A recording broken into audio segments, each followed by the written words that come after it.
Hvala lepa. Jaz se vam opravičujem, ker domače naloge nisem naredil v celoti, čeprav se je zdelo, da se bo dalo. Skratka, nisem raziskal v celoti, kaj se je slovenščino dogajalo 100 let na univerzi, zato bom samo nekaj tez postavil. In sicer začnem tako rekoč malo, bom zatožil ministra in rektorja. Ja, sej, zato pa lahko. Tole so odlomki iz nastajajočega zbornika, enega od dveh zbornikov v 100-letnici Filozofske fakultete. Prvi je pač vaš kolega Pikalo, ki je prav takole, kakšne bomo potrebovali, takšne, ki negujejo svoj materni jezik, pa se vendarle učijo tudi jezikov in kultur drugih narodov in tako naprej. Skratka, negovanje maternega jezika je nekaj, kar naj bi sodilo na Filozofsko fakulteto in na univerzo nasploh. In drugi je profesor Papič, rektor, ki pravi, da temelji univerza na vrednotah in da imata predvsem Filozofska fakulteta ključno vlogo pri ohranjanju samobitnosti naroda, kjer sta poleg znanja ključna tudi jezik in kultura. Zdaj, tako, moja teza je, da privzemamo nekaj, da mislimo, se to je pač običajno, da mislimo, da vemo, kaj se z jezikom na univerzi dogaja, ampak in nasploh v družbi.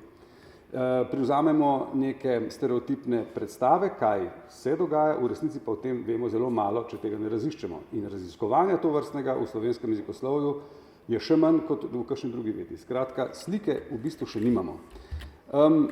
Zdaj, po drugi strani imamo pa takele primere, 10 minut je res malo, recimo to je ena od standardnih vabil Univerze v Ljubljani na dodatno izobraževanje in gre za neko dodatno izobraževanje, ki bo potekalo ravno na moj rojstni dan letošnji. Učinkovita vizualna komunikacija pri pripravi projektne prijave. Izvedbi dr. Jerneja Zupanca, ki je slovenski, pa ima SEIS Ltd. Pač firmo. In na te firmi jaz sem šel gledat, seveda je info je v angleščini, in v spodaj, ker ima to res se slabo vidi, ker je tako zamegljeno že na spletni strani, ima pač reference navedene. Zdaj je zanimivo, tukaj ima cel kup nemških univerz in angleških, pa še kakšnih drugih. Večina nemških univerz ima identitetni znak v slovenščini. Ne, to je bilo čudno, v nemščini. Ni treba University of Tübingen, ampak je Universitet Tübingen. Zdaj, ne vse, ampak Ljubljana ima University of Ljubljana. To je vprašanje zvestobene svobode. In moja osrednja teza je, kar je bila že kakšna, pač že prej misel, referentov, ki sem jih lahko poslušal, da nam ne gre zmeraj dobro kombiniranje zvestobe in svobode in ne znamo to zaokrožiti v nekaj, kar je bilo harmoničnega.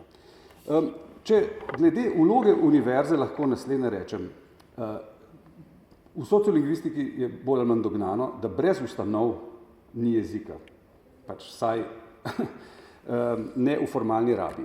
Brez nič ni nič ali komaj kaj. Pri jeziku je zmeraj obdobje, zlasti pri primerljivih skupnosti, kot je slovenska, obdobje aktivizma.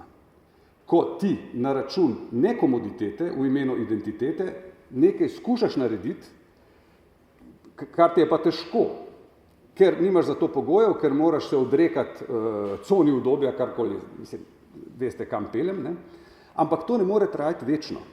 Ti ne moreš večno delati terminologije, če nimaš nikjer za uporabiti. Zakaj bi jo delal, ne? Recimo. In to zgodbo lahko Slovenci zelo dobro vemo iz predzgodovine, vidim, da nisem edini, ne? Sem se zabaval pri predavanju kolega Ihana.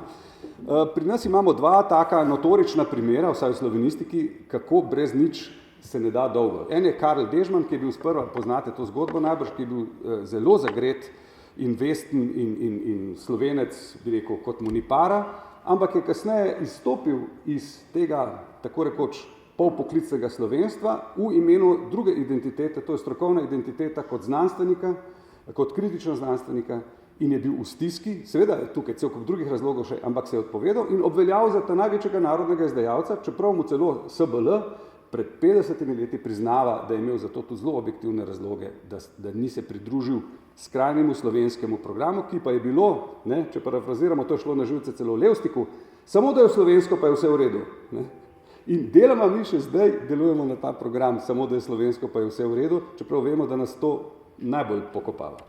Drugi je Jožef Stefan, ne, ki je že s tem ampak ne bi šel v to, ki je prav tako začel kot literat, začel kot, bi rekel, zelo tvoren pisec slovenščine, čeprav že rojen na Koroškem in nenehno dejaven na Dunaju, dokler ni izstopil 50 let in rekel, Ne morem več, rekel pa je, stojim pred vami s košem nemškega znanja, čudna formulacija, in s peščico slovenskih besed, in tle se pa navadi citat neha, citat se pa nadaljuje.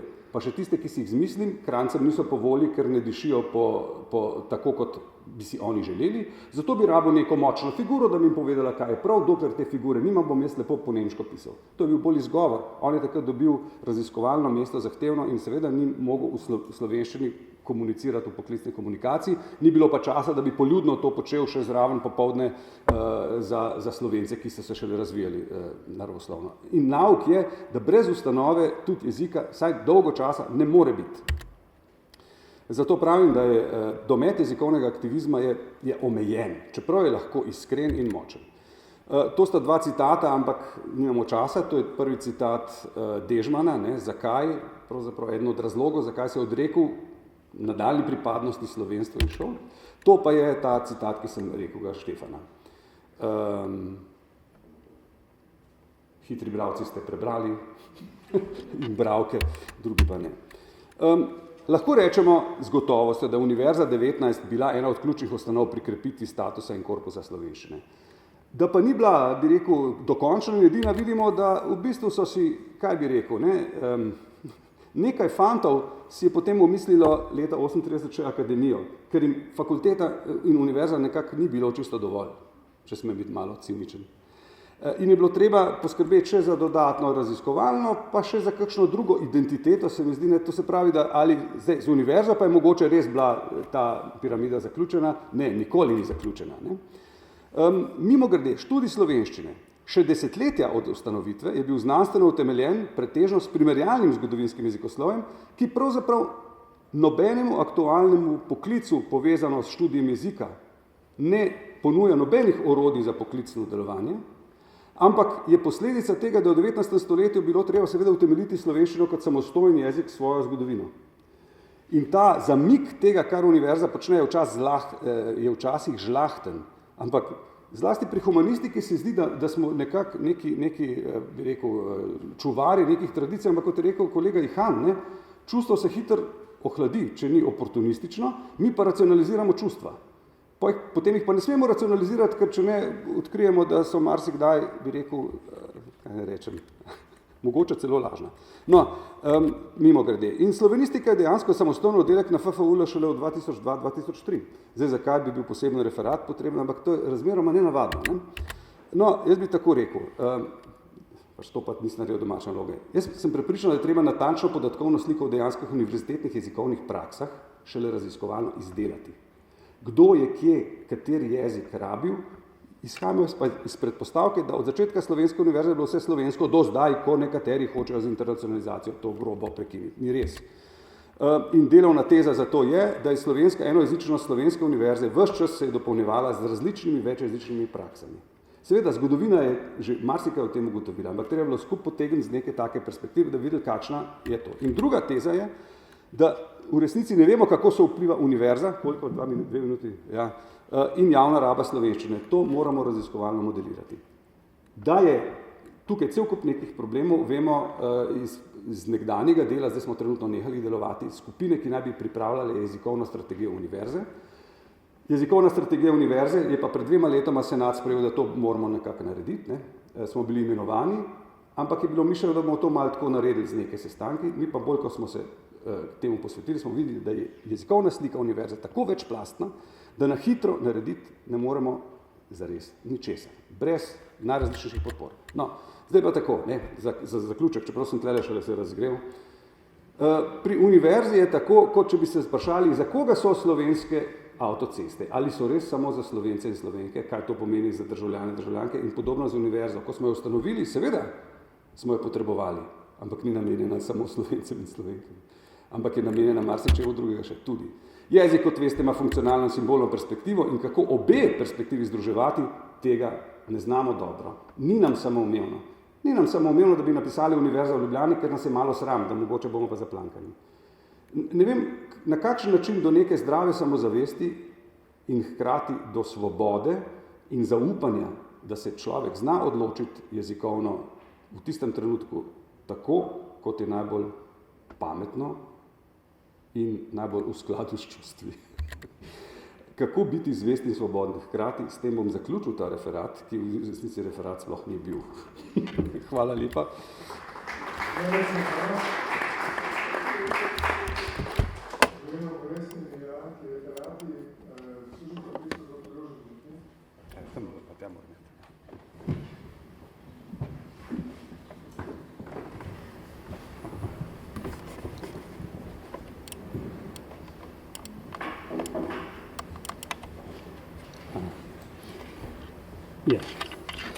Ja, dober dan. Najprej hvala lepa za povabilo in jaz bom mogoče malo drugače povedal, kot ste do zdaj slišali, ker je pač to tehnika in mogoče bom bolj govoril o liku inženirja in pa tehnike, kako je tehnika in inženirstvo spreminjalo našo družbo. Kot veste, pravzaprav znanje tehnike pa tudi strojništva je bilo, je in bo potrebno v vseh vejah gospodarstva, na vseh ravneh družbenega življenja. Inženir strojništva danes deluje kot samoustvarjalec in tudi kot graditelj strojne industrije, raziskovalec in intelektualec. Šel bom malo skozi zgodovino in bom pogledal, kako se je pravzaprav strojništvo razvijalo oziroma tehnika razvijala. Poglejte, že pred našim štetjem smo Slovenci znali delati jeklo. To je bilo znano pod noriško jeklo. In noriško jeklo je prineslo veliko čast in stopnjo neodvisnosti Norikom, ki so živeli blizu Celovca. Tudi v rimskem obdobju smo Slovenci gradili razne zatočišča z svojimi železarnami. Najbolj znana je bila na Ajdovskem gradu nad Bohinjsko Bistrico. Tudi delavnice kovaške so predelovale to jeklo v različne oblike, v različne orodja. V Idriji smo odkrili živo srebro in rudnik se je uveljavil v svetovni obliki. Zgodovina strojništva. Leta 1500 se začne delovati v Ljubljani prva tiskarna, v Fužinah prvi mlin za papir. Delamo že topovske krogle in smodnik smo že poznali. 17. stoletje zelo pospeši napredek znanstvenih in tehničnih panog. Zaznamuje ga tehnika naravoslovje. Baron Janez Valvazor postane tudi član Angleške akademije, ki se je ukvarjal tudi s tehniko. Potem so v 18. stoletju značilne borovske puške, s katerimi so opremili celotno avstrijsko vojsko. Znane tudi za lovce še danes. Gabriel Gruber gradi Gruberjev kanal v Ljubljani. Vega naredi logaritemske tablice in seveda v predavanjih, ki jih je imel na Dunajski univerzi, govori tudi o sestavljenih in poenostavljenih strojih. Najbolj opazna osebnost tega je pa Žiga Zois, ki ustvari pravzaprav Fužine v Bohinju in potem kasneje na Jesenicah. Po opisanih obdobjih izdelki so nastali brez globalnega poznavanja lastnosti materialov, mehanike in drugih ved. Vendar nastajali so pa izredno inovativni izdelki, ki so pravzaprav družbo spreminjali vsak dan posebej. In ti izdelki so se pravzaprav, ti avtorji so bili vsestranski intelektualci, raziskovalci, inženirji, ki so pravzaprav na družbo zelo močno vplivali. Industrijska revolucija prinese parni stroj. Poznan je Reslov vijak, v Trstu naredijo prvo ladjo na parni pogon, ki jo poganja Reslov vijak. To je bil izreden dosežek slovenskega človeka, slovenskega znanstvenika ali pa kakor hočemo reči. Potem pojavi se želja po povečanju znanja na področju tehnike. Vzniknejo prvi tehnološki izdelki, parni stroj, ladijski vijak in tako naprej. Strojništvo med obema vojnama je zelo značilno obdobje. Zaznamoval ga je Janez Puh. Iz navadne obrtne delavnice naredi v Gradcu tovarno dvokoles, motociklov, avtomobilov. Gradnja letal se začne v Mariboru. Nadaljujejo Rusjan v Novi Gorici, izdela 8 motornih letal. V Ljubljani 3 podjetniki se združijo v tako zvane strojne tovarne in livarne.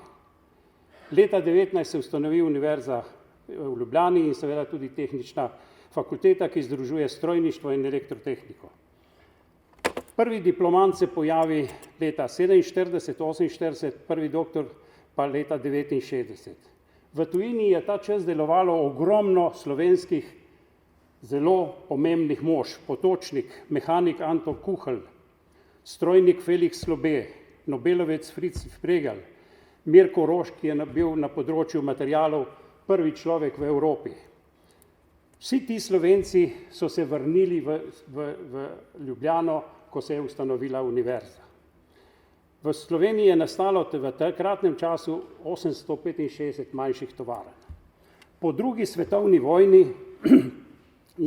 smo začeli obnavljati državo in razvili in smo velika zavidanja vredna podjetja. Tu jih imate našteta, jaz jih ne bom ponavljal. Vsa ta podjetja so imela, kar je najbolj pomembno, z inženirji, predvsem strojniki, elektro in tako naprej, zasedene razvojne oddelke in smo izvažali skoraj 80% lastnih produktov. Trije najbolj zaslužni inženirji po vojni so dr. Vladimir Jordan, Martin Sever in Munda. Vsi trije inženirji so pravzaprav skrojili slovensko strojno industrijo. Jordan je naredil Litostroj, ki nam danes žal propada. Sever je naredil IMV v Novem mestu in 8 drugih tovarn po različnih krajih Novega mesta.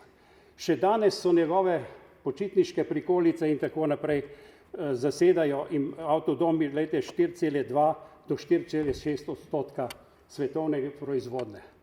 Munda je ustvaril metalno. Francozi so se učili pri njemu delati žičnice. Danes mi kupujemo pri Francozih žičnice. Naredil je dvigalo, ki je imel samo ležaj enega dvigala 110 tisoč kilogramov. To se pravi ležaj, ki je bil premera preko 14 metrov. Vsi ti ljudje so pravzaprav živeli za to tovarno. In vse te ljudi, ko so te tovarne propadle, jih je to blazno prizadelo, tudi osebno, ker so bili s tovarnami povezani, pravzaprav so bili s tovarno so živeli. Po osamosvojitvi, razen velikih nekaj izjem, smo vse tovarne pravzaprav v učni uri postavljanja nove države zaprli ali pa prodali v tuje roke. Še danes se to dogaja in se še bolj sistematično dogaja. Inženirji so izgubili zaupanje od politike nastavljenega vodstvenega kadra. Nakljub temu sta vodstveni kader in politika razmišljala o Sloveniji kot deželi specialistov in izobilja. To se nam ni uresničilo. Po osamosvojitvi je Slovenija dobila priložnost, da nadgradi tisto, kar smo zgradili po vojni. Nadgraditi bi morali zavidanja vredna podjetja in jih ustvariti v neke koncerne, ki bi lahko vodili razvoj Slovenije. Delujoča in v razvoj orientirana podjetja bi mogla povezati nadgraditi bi mogli razvojne oddelke. Vzpostaviti bi morali kroženje strokovnjakov med univerzo, inštituti in gospodarstvom, tako kot je bilo pred vojno ali takoj, ko smo ustanovili univerze. Kaj smo storili? Namesto tega nadgrajevanja smo zaprli razvojne oddelke in večja podjetja razprodali oziroma uničili. Inovativni razvoj se je v Sloveniji praktično ustavil. In da ne bom šel mednarodna iz mednarodne perspektive spadamo Slovenci med inovacijske sledilce, ki v piramidi inovativnosti pomenijo to, da mi nimamo razvojnih oddelkov, nimamo svojih razvojnih oddelkov, ampak razvijamo izključno in delamo izdelke, ki nam jih drugi dajejo na trg. In jih dopolnjujemo, to sicer zelo uspešno, bruto produkt nam zelo raste, vendar to niso lastni izdelki. Potrebno bo spremeniti, uvesti novo, po mojem mnenju, novo paradigmo inovacij, in kjer bi mogla imeti univerza ključno vlogo pri tem procesu. Da bi nastavljene cilje uresničili, seveda je pa potrebno ponovno dati raziskovalcem, razvojnikom, inženirjem vlogo in pomen, ki so ga imeli. Danes ga nimajo in če ga ne bomo spremenili, seveda se to ne bo spremenilo. Tudi povečati bo treba kakovost izobraževalnega sistema, predvsem na tehničnih področjih. Uvesti kroženje strokovnjakov, prerazporediti raziskovalna sredstva in povečati zakonske in materialne možnosti, da bi mlada, majhna podjetja ponovno zaživela v velike koncerne. Ne boste verjeli, ampak mi imamo v Sloveniji trenutno največ podjetij, ki imajo od 5 do 10 zaposlenih ljudi. Ta podjetja ne morejo voditi nobenega razvoja. Ta podjetja preživljajo sama sebe z veliko muko in silo. Če ne bomo tem podjetjem dali podporo, da jih bomo združili v sisteme, se Sloveniji na dolgi rok slabo piše v razvojnem smislu. Fakulteta za strojništvo tem trendom sledi. Poskuša inženirje vzgajati po novih trendih, na nov način, da bi bili bolj konstruktivni, bolj inovativni, bolj prilagojeni trenutnim potrebam. To je pravzaprav cilj strojne fakultete in mislim, da v zadnjem času strojna fakulteta to funkcijo izredno dobro opravlja. Ne nazadnje se tu kaže tudi v tem, da dobiva izredno bogate, finančno bogate evropske projekte. Naj zaključim. Strojništvo je veda, ki goji in razvija strokovna področja, katera so potrebna v vseh vejah gospodarstva in družbe. To je pravzaprav ključ stroke in to stroko bo treba ponovno oživeti, če bomo želeli, da se bo naša država razvijala v pravi smeri. Hvala lepa.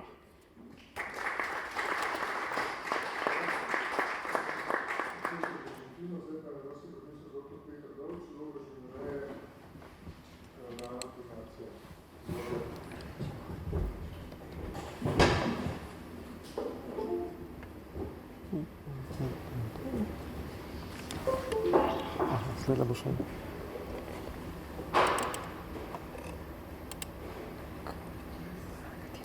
To se lahko nekaj zgodilo.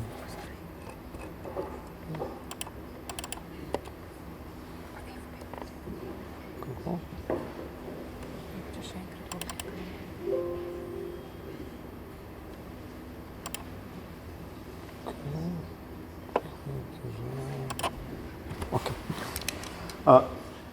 Razmišljanje na takole zadano temo je zame seveda dokaj nenavadna naloga, zato sem zaprosil za pomoč kulturnega antropologa. Če se najprej pogovorimo o pomenu besede, kaj je živinoreja, slovenščina je malce poseben jezik, ker z besedo živinoreja opisujemo dve zelo različni vrsti dejavnosti znotraj iste gospodarske dejavnosti. Eno je skrb in negovanje živali, drugo je pa usmerjeno spreminjanje teh živali, da bi čim bolje ustrezale potrebam in našim željam. V nemščini recimo imajo dva izraza, eden je Tierhaltung, drugi je Tierzucht, tudi angleščina pozna dva izraza, animal husbandry in animal breeding, v slovenščini to sta živinoreja. Prvotni namen te dejavnosti seveda je proizvodnja hrane. Vmes se izkaže, da je bilo zelo pomembno, da je živinoreja nudila tudi delovno silo preko velikih živali, bom pokazal nekaj primerov. Družbena vloga živinoreje se v zadnjem času poleg proizvodne hrane širi tudi na druga področja, kot so recimo biomedicina, farmacija, varstvo okolja. In seveda postaja ta dejavnost vse bolj globalna, tako kot večina drugih dejavnosti. Širjenje živinorejske dejavnosti lahko recimo ponazorim z enim primerom. Odkritje možnosti kloniranja sesalcev s presajanjem jedra, ne boste verjeli, je bilo odkrito na Živinorejskem inštitutu Roslin v Edinburghu. In takih odkritij je še kar nekaj in to vse kaže, da se pravzaprav živinoreja močno pomika proti sorodnim znanostim in v zadnjem času tudi na znanstvenem področju doprinaša k pomembnim odkritjem. Na našem območju Slovenije seveda smo se z rejo živali ukvarjali že v danih časih, kar dokazuje recimo tale skodelica z nedvišča Drulovka ali pa recimo uporaba kosti za različne izdelke v kulturi Ljubljanskega barja ali pa recimo vsem znana vaška situla z živinorejskimi motivi. Tudi Valvazor že v svojih delih opisuje to dejavnost, seveda njega malo motijo prosto živeče divje živali, ne more se čisto dobro odločiti, kaj je bolj pomembno, ampak na koncu pa le zaključiti, da so na tem območju rejci dobri, da imajo dobre konje in da imajo tudi govedo in drobnico. Za doseganje ciljev živinoreje je seveda zelo pomembno, da imamo možnost delati z velikimi populacijami. Živinoreja je igra velikih številk. In zato so živinorejci tudi v majhnih družbah bolj občutljivi na to fizično omejitev svoje dejavnosti. In verjamem, da iz te živinorejske miselnosti izvira tudi želja po združevanju, povezovanju, premagovanju te majhnosti in živinorejci so kazali tekom zgodovine zanimanje za recimo ustanavljanje rejskih združenj, ker samo v rejskih združenjih je bilo moč doseči selekcijske cilje, ne pri posameznem kmetu, za ustanavljanje zadrug in z velikim navdušenjem so podprli recimo ustanavljanje kmetijskih združb v monarhiji pod vplivom fiziokratskega razmišljanja, ki je bilo takrat v modi. Kako je z izobraževanjem na tem področju? Frank Govekar je recimo napisal knjižico, ki presenetljivo za tisti čas, konc 18. stoletja, dobro opisuje pomembne veščine, ki jih morajo ljudje, ki bi se radi z živinorejo ukvarjali, obvladati. In meni je bilo presenetljivo, koliko znanja je uspel v tistem času v tako drobceni knjižici združiti in jo nameniti slovenskim bralcem. Živinoreja, kot rečeno, igra nekaj časa pomembno vlogo tudi v prometu, tole je slika trgatve v Portorožu, ki si je brez uprege ne bi mogli predstavljati, ampak verjamem, da te slike še niste videli.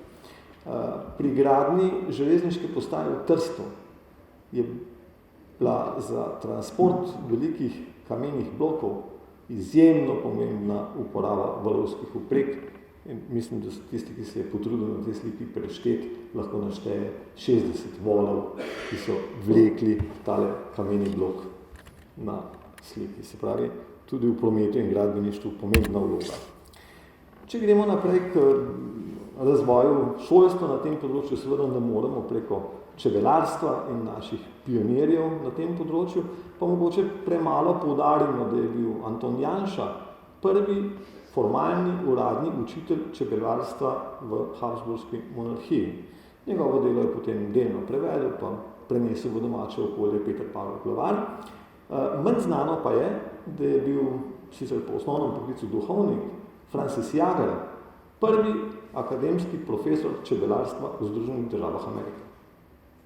Spravi, ta naša veščina nas je pripeljala tudi do največjih akademskih naslovov v tistem času.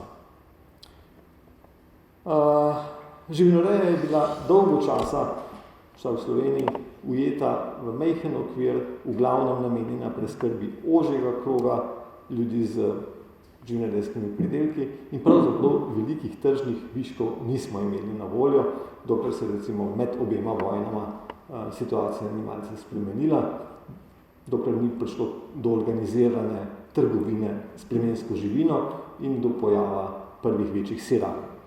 Tako se pravzaprav prvi večji živinorejski obrati pojavijo šele po drugi svetovni vojni in neodvisno od tega, kakšno je naše današnje gledanje na te obrate, lahko zaključimo, da so to bili centri tehnološkega razvoja, odkudar so se tehnološke rešitve pogosto širile tudi na manjše obrate. In v tem okolju je recimo akademska skupina profesorja Krmine uspela napisati dve knjigi, ki danes bolj zvenita kot tehnološki priročnik. V tistem času sta bili pa pravzaprav osnovni knjigi na področju prireje mleka z govedom ali pa z ovcami in sta bili seveda pod okriljem danske komercialne firme, ki je to založila, razpečane po celi Evropi.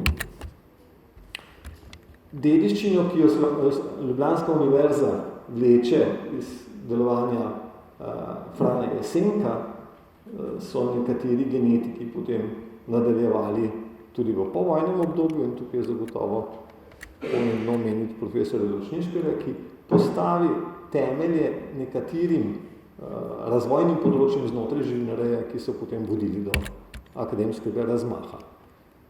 Tudi na področju prehrane se izkaže, da živalska prehrana včasih zelo podobno deluje kot človeška prehrana in tako so prehranski strokovnjaki z področja živali lahko pomembno doprinesli tudi k razvoju nekaterih prehranskih izdelkov za človeško prehrano. Ker je naslov prispevka Državnost, sem potegnil ven tega gospoda profesorja Zagožna, ki je bil v tistem času, predno se je začel ukvarjati s politiko, vrhunski statistični genetik in populacijski genetik in seveda iz ozadja kmečke zveze in kmečke stranke potem, je potem črpal željo in voljo po povezovanju in združevanju. Verjamem pa, da je njegovo razumevanje populacijskih mehanizmov pomembno doprineslo k politični uspešnosti njegovega udejstvovanja. Če pogledamo v mednarodnem merilu, kje je znanost raziskovanja na področju živinoreje, lahko ugotovimo, da tudi pri pomembnih projektih, kot je recimo sekvenciranje genoma, slovenska znanost teče zraven, sodeluje. Na področju sodelovanja med živinorejo in sorodnimi biološkimi znanostmi se je pred časom veliko govorilo o genu za vitkost, kar je verjetno želja mnogih. Tudi ti rezultati izvirajo iz tipično živinorejskih raziskav. In seveda pomen živinoreje je zagotovo pri ohranjanju in zagotavljanju preživetja naših nacionalnih živalskih virov, ker ste verjetno najbolj reprezentativen primer lipicanec in bohinjska cika. Jaz se vam zahvaljujem za vašo pozornost.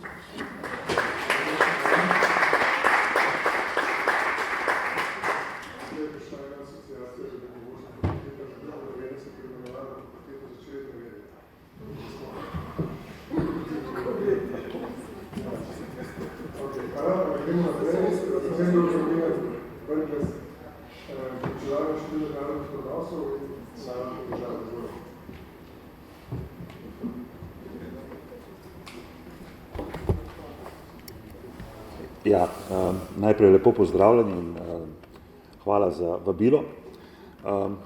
Zdaj, naslov tega je malo pretenziozen, če hočem tako, vpliv, preučevanje in študija mednarodnih odnosov na oblikovanje naroda v državo. Lepo zveni, zahteva malo samorefleksije. Ja. Okay. Zahteva malo samorefleksije in vsaj 3 premike, ki ki sem jih itak tekom svoje kariere počel. Premik najprej v mednarodno pravo in diplomacijo, potem v tujino in teorijo in končno v politiko in prakso. In zdaj ti 3 premiki mi omogočajo, da na nek način povem veliko zgodbo, ki jo drugače mogoče ne bi znal na tako preprost način povedati, in na drugi strani omogočajo, da si pameten za nazaj. Ja? Ta vidik je privilegij, ki ga tam, kjer sem zdaj, ta trenutek nimam. Ampak tisto, kar je važno, je, da se da celotno zadevo ponazoriti z parimi anekdotami, ki so resnične. Prva in osnovna, se kdo spomni, kaj je profesor Rupel na Fakulteti za družbene vede počel, preden je šel v politiko. Ukinil je katedro za mednarodne odnose. Potem seveda postal minister za zunanje zadeve in danes uči mednarodne odnose. To pove vse, kar rabim povedati, pa grem dol. Ampak so še nekateri drugi taki, dajmo reči, take anekdote, ki so žal resnične in veliko povedo pravzaprav o, dajmo reči, o razvoju te znanstvene vede. Druga takšna, ki mogoče pravnikom ne bo preveč všeč. Mi smo morali včasih, da smo učili mednarodno pravo, to zadevo skriti. In smo rekli, mednarodni odnosi 1 in mednarodni odnosi 2. Mednarodni odnosi 2 so bili mednarodno pravo. Ampak govori o politiki znotraj univerze ali pa znotraj samih ved. Da bomo še dodatno, v bistvu to lahko reflektiramo še na eni točki, ki je tudi anekdotična in se jo da najti v enem članku od profesor Bučarja, v bistvu gre za razmerje med politiko in stroko v zunanji politiki. In tam zelo preprosto zadevo ponazori. Govorimo o sporazumu, malo obmejnem sporazumu za Hrvaško, ki je 1. člen piše, ta sporazum ne določa mejo. Najdejo se seveda pravniki, ki pravijo, da določa mejo, ampak to doben od njih ni mednarodni pravnik.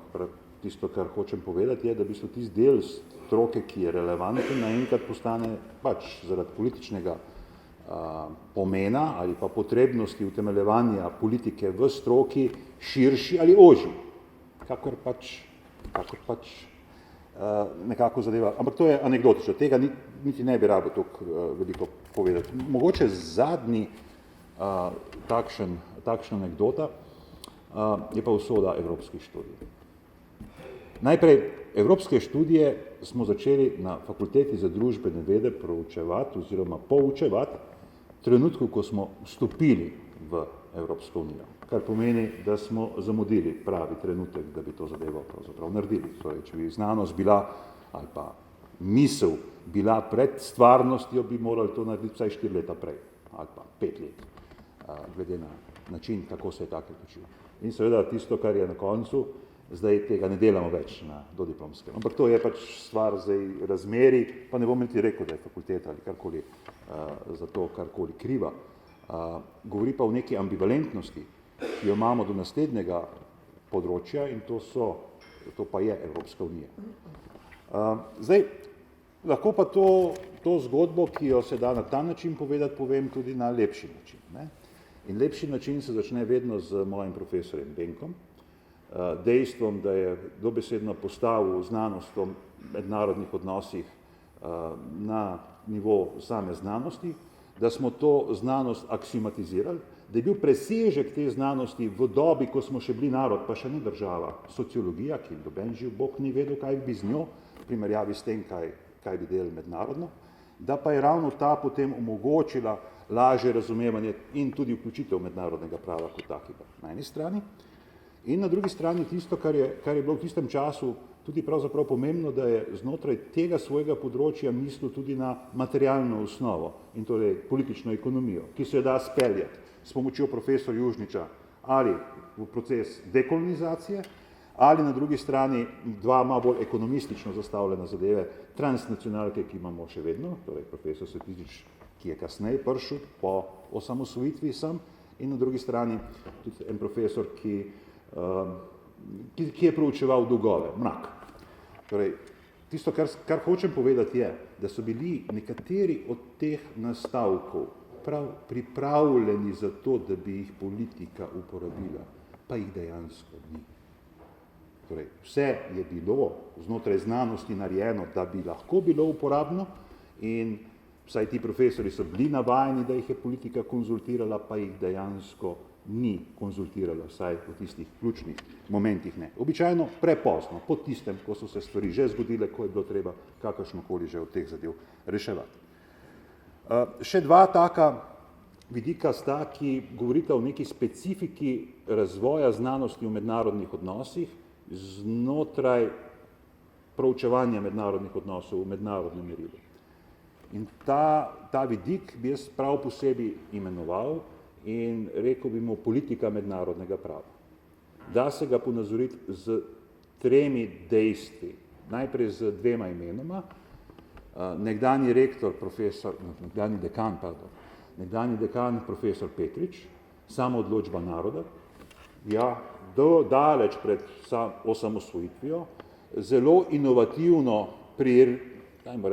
inovativna interpretacija mednarodnih dokumentov, ki so takrat obstajali, še zlasti dejstvo, da je narod kar zapisal kot narod, čeprav se v vseh mednarodnih dokumentih dejansko nahaja ljudstvo. Ampak dobro, to je v evropskem kontekstu, se da to lepo razumeti, ampak niti besede ni neposredno na to, da bi iz tega lahko izpeljal samo odločbo našega naroda, ampak vseeno, predhodniki so bili. In drugo, njegov učenec, profesor Bučar, ki je v svojem delu mednarodni regionalizem, mednarodno večstransko sodelovanje subnacionalnih regij ravno sledil temu prehodu nastajanja subjektivnosti republike v kasneje seveda samo državo. Torej, imeli smo neke nastavke, ki so se na ta nivo naslanjali. Iz tega vsega ven smo dobili eno zelo specifično zadevo, ki je zanimiva, pa po mojem tudi uporabna še vedno za državo, je, da imamo nek specifičen pogled, na kakšen način mednarodno pravo obravnavamo znotraj znanosti v mednarodnih odnosih, vsaj na fakulteti za družbene vede. In del tega specifičnega načina je, da se ga zelo preprosto ponazoriti. Enostranski pravni posli so vir mednarodnega prava, tako kot karkoli drugega, kot tisto, kar pravniki običajno učijo na podlagi 38. člena statuta meddržavnega sodišča, ker je to skozi prakso postalo tako ali pa drugače relevantno.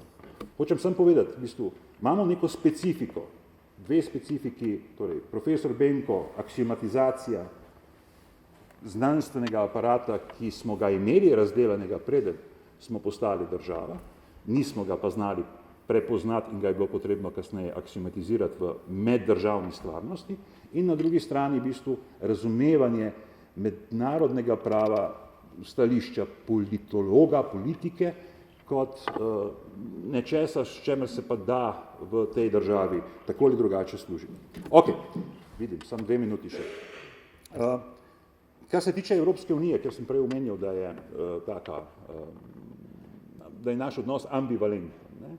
Tisto, dokot je znanost, ali pa dokot je znanost v mednarodnih odnosih sodelovala pri celotni zadevi, je bilo pravzaprav pri formulaciji 3.a člena, kolikor se sam spomnim, pa še znamenite vejce med Evropsko unijo in torej prenosom izvrševanja dela suverenih pravic na eni strani in tistim, kjer ne prenašaš ničesar, in to je vključitev v neko zavezništvo, ki naj bi temeljilo na nekih vrednotah od človekovih pravic, demokracije, pravne države in tako naprej. Torej, en del, na drugi strani tisto, česar nismo uspeli razviti, je bilo celostno razumevanje Evropske unije, nikoli nam tega ni uspelo v celoti narediti, v bistvu parcialno imamo vse posod. Nekaj zelo podobnega, kar se je zgodilo pravzaprav z zatonom teoretskega premisleka, pa ne samo tle, ampak nasplošno v znanosti, v narodnih odnosih, v smer uporabnosti in zahteve, dajmo reči, pred samo znanostjo so pa prav drugačne. Zahtevajo reinvencijo znanosti v mednarodnih odnosih v smeri razumevanja suverenosti znanja na eni strani, na drugi strani zahtevajo inovativnost v uporabi pravil, še zlasti na stiku med mednarodnim pravom, našim pravom in pravom Evropske unije, torej en tako mešano področje, in končno kot odgovor na zahteve po globalizaciji na takšen ali drugačen način v bistvu je zahteva pravzaprav, ki je pred vsemi nami, je univerzalna. Odprtost znanja, torej odprtega dostopa do znanja, če hočete, na eni strani in na drugi strani, če pa to je pa spet nova zgodba, ki bi jo lahko pa spremljal, če bi spremljal tako, kako se je način pisanja na Fakulteti za družbene vede spremenil od takrat, ko sem jaz študiral, pa do danes. Ampak na tej točki bom pa se raje zaustavil, pa ne bom.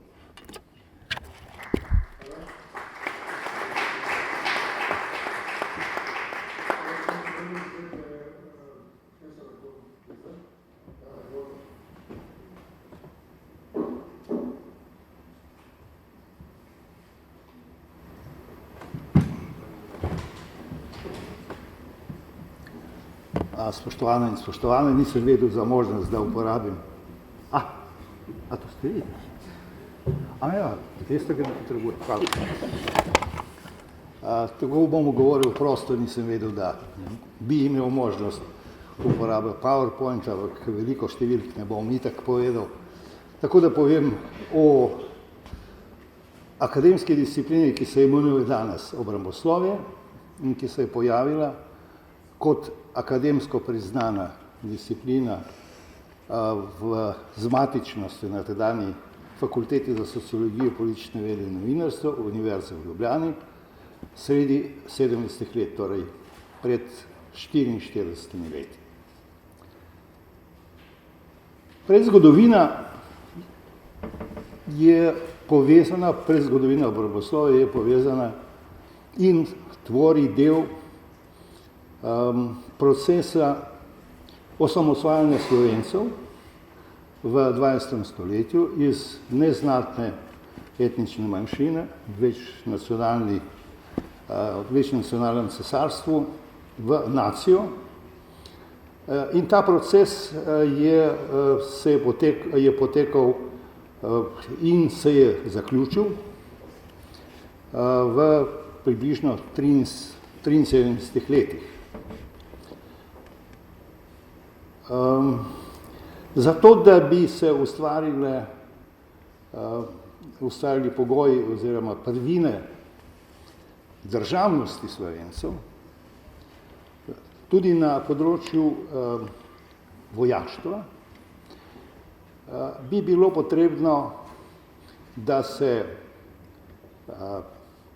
ta fenomen slovenskega vojaštva poveže z drugo zelo pomembno prvino za obstoj vsake ali pa večine samostojnih držav, to je s sistemom visokega šolstva oziroma univerze.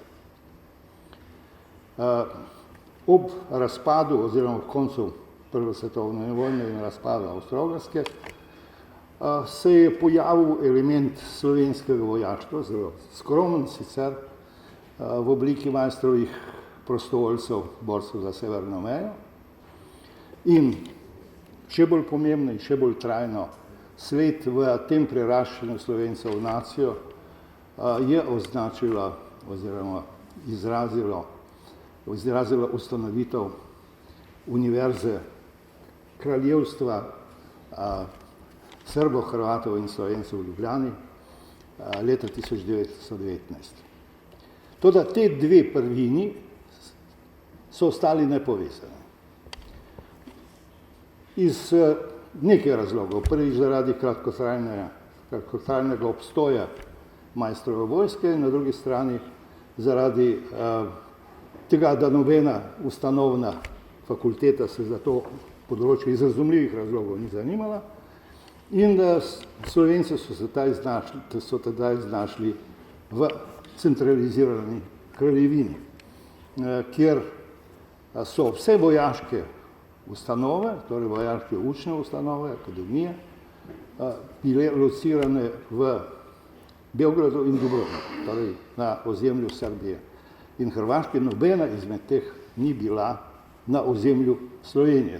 Sicer na ozemlju Slovenije je pred koncem Prve svetovne vojne obstajala neka učna vojaška ustanova, tudi na ravni podoficirske šole kadetnice v Mariboru, ki je bila potem razpuščena kot taka. Tako da tudi tega elementa tedaj ni bilo. Možnost, da se poveže slovenski vojaški dejavnik s slovenskim visokim šolstvom se je teoretično pojavila leta 1945 ob osvoboditvi. Tedaj smo Slovenci imeli do začetka maja leta 1945 kar precejšno partizansko vojsko, torej Narodno vojsko osvobodilne fronte, približno 30.000 pripadnikov, in smo imeli še vedno univerzo. Toda do tega, to je povezave zopet ni prišlo. No, v glavnem zaradi razpustitve slovenske partizanske vojske, ustvarjanja centralizirane federacije, ki je zopet vse vojaške učne ustanove namestila zunaj Slovenije, torej v drugih delih države, predvsem v Srbiji in na Hrvaškem. Do te možne povezave med slovenskim vojaštvom in univerzo je prišlo šele leta 1975. To se je zgodilo zaradi nekaj razlogov, najprej zaradi pritiska, ki je bil najbolj izrazit v Sloveniji na Hrvaškem, zoper pretirano centralizacijo tedanje federacije, z zahtevami za delno decentralizacijo te federacije, ki se je imenovala SFRJ, tudi na obrambnem in varnostnem področju, in sotočja krize, mednarodne krize, ki se je zgodilo ob vdoru Varšavskega pakta na Čehoslovaško, ki je povzročil krizo tudi v obrambnem sistemu tedanje države, in to sotočje je prispevalo najprej k ustanovitvi teritorialne obrambe, torej vojaškega dejavnika s slovenskim poveljevalnim jezikom, sicer del celotnega obrambnega sistema, to da vendar je dovolj avtonomnim, najbolj avtonomnim med vsemi teritorialnimi obrambami v drugih republikah. Najbolj avtonomnim, ki je že izražal višjo stopnjo dejanskega osamosvajanja Slovencev kot že naroda, enega ustanovnih narodov Jugoslavije. Kriza je povzročila tudi odločitev o reformi obrambnega sistema tedanje Jugoslavije in sprejetje nove obrambne doktrine, ki je zahtevala, tako imenovane doktrine splošne ljudske obrambe in družbene zaščite, ki je zahtevala vključitev prebivalstva in tudi visokega šolstva in tudi univerze v Ljubljani v obrambni sistem in vzgajanje, torej izobraževanje v civilnih ustanovah, torej na univerzah, civilnih strokovnjakov za obrambo in za vojaške zadeve. Ta odločitev je bila sprejeta leta 1974, ponujena je bila možnost vsem članicam univerze v Ljubljani, tedaj Mariborske univerze sploh niso upoštevali kot možnost, tudi vsem visokim šolam Ljubljanske univerze, tedaj se je drugače imenovala, se spomnimo, so ponudili možnost, da znotraj sebe ustanovijo katedre, kot so se takrat imenovali katedre za splošno ljudsko obrambo in družbeno samozaščito. To ponudbo je sprejela edino tedanja FSPN, katedra oziroma fakulteta za sociologijo, politične vede in novinarstvo. To je bila odločitev tedanjega dekana pokojnega Vlade Benka, ki pa je bila kontroverzna znotraj FSPN. Bili so tudi odpori znotraj FSPN temu, z glavnim argumentom, da bi to pomenilo militarizacijo te naše fakultete. Kar nekaj profesorjev, tudi bodočih dekanov so temu nasprotovali. Niso hoteli videti nobenih vojaških uniform med učitelji. No, meni se tedaj zgodilo to, da je Vlado Benko meni zaupal pogajanje v zvezi s to samim programom, odnosom med to katedro in JLA in samo organizacijo študija, tega je že grozno 45 let. Torej, tako je nastala katedra. Katedra je že 3 leta kasneje, leta 1978, že imela prva 2 diplomanta, zato ker so omogočili vpis vpisal v 3. letnik in diferencialne izpite za druge. Torej, v tem času od 1978 do 2018, torej v 40 letih, je na naši katedri diplomiralo približno 750 diplomantov, 750 oseb, magistriralo okrog 180 oseb in doktoriralo 35 oseb. To je število univerzitetno izobraženih obramboslovcev, ki so potem vstopili v javno življenje, ki so vstopili tudi v obrambni sistem, so do leta 1991 približno 150 jih je bilo, ki so že zasedali položaje v teritorialni obrambi in v tedanjem republiškem sekretariatu za ljudsko obrambo in so odigrali kar vidno vlogo tudi v obrambi samostojnosti Slovenije. Tedanji republiški sekretar je bil obramboslovec, sicer danes je kontroverzni politik. Več obramboslovcev je bilo v teritorialni obrambi, tudi med poveljniki in tako dalje. In kasneje je obramboslovci so odigrali pomembno vlogo v razvoju obrambnega sistema samostojne Slovenije. 4 so bili obrambni ministri, jaz bi tudi lahko bil, sem zavrnil to možnost. En je bil predsednik vlade, en je bil notranji minister, 2 sta bila načelnika generalštaba, kar nekaj jih je bilo direktorjev Sove, direktorjev direktoratov in tako dalje. Torej, kaj hočem reči? Da so obramboslovci imeli več možnosti za aktivno oblikovanje, najprej za obrambo in nato za aktivno oblikovanje samostojne države in Slovencev kot nacije, več kot diplomirani strokovnjaki v večini drugih fakultet. Njih se lahko primirja, torej obramboslovcev v tem smislu možnosti neposrednega vplivanja skozi pripravo zakonodaje, vodenje resorja in tako dalje, lahko primirjamo edino s pravniki in ekonomisti, kar se tega tiče. Na vsak način daleč pred Akademijo za gledališče. Daleč. No in drugi vidik je seveda obstoj in delovanje in oblikovanje obramboslovja kot akademske discipline, mednarodno priznane discipline. Obramboslovci smo bili, moram reči, zelo dolgo, več desetletij edini jugoslovanski obramboslovci v mednarodnih združenjih. Naš študij obramboslovja za razliko od ostalih študijev, ki jih je bilo vsega skupaj 5, v drugih republikah je bil najmanj ideološki, najmanj režimski in najbolj mednarodno odprt.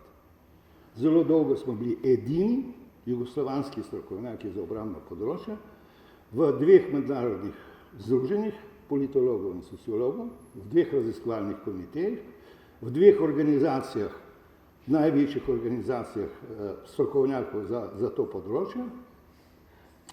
Smo objavili največ del, knjig in tako dalje, tako v slovenščini, kako tudi v drugih jezikih, teh del akademskih, strokovnih, del, ki smo jih objavili obramboslovci, ne samo v slovenščini, v angleščini, francoščini, nemščini, španščini, poljščini, ruščini, se lahko naštejem.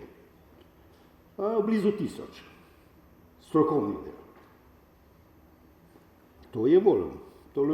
Torej, mi smo kot obramboslovci, pa čeprav nas je relativno malo, danes na fakulteti, mi smo zaznali na mednarodni ravni. In obramboslovje je prispevalo ne samo k obrambi, samostojnosti Slovenije leta 1991, temveč tudi k razvoju slovenske države, predvsem na področju varnosti in obrambe, delno na področju zunanjih zadev oziroma mednarodne politike Slovenije, tako tudi na nekaterih drugih področjih, bi rekel, da obramboslovje je prispevalo k razvoju slovenskega vojaškega izrazoslovja, ki je bilo zelo siromašno. Sama beseda obramboslovje je iznajdba našega že upokojenega profesorja Korošca, sama beseda.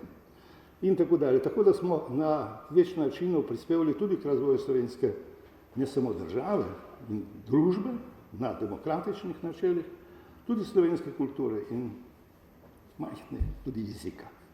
Torej, s tem bi zaključil to svoje predavanje. Hvala.